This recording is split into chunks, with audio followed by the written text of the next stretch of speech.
On the foreign intelligence priorities,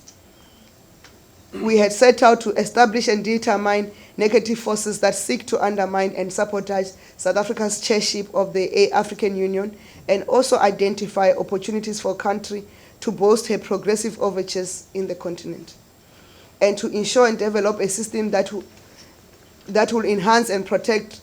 the country's economic position and interest in the continent through the provisions of the African Continental Free Trade Agreement.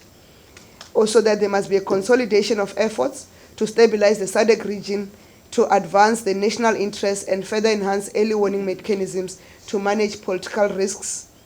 security and economic stability in partnership with SADC member states.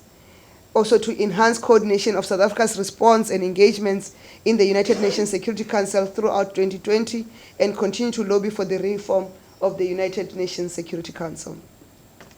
To develop a strategy and implement programs aimed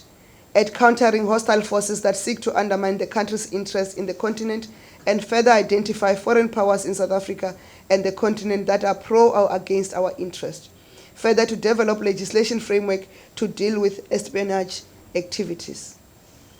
And also to strengthen the state's capacity to detect and counter precursors of terrorism, and to develop a strategy to neutralize hostile activities of nationals, of a particular country's nationals. Those who see the document where it's blackened out, it means we have removed the name, because we couldn't remove the entire part, we just removed the name of that country's nationals in South Africa, and then expedite efforts to resolve diplomatic tensions between the two countries, that is South Africa and that particular country that remains unnamed.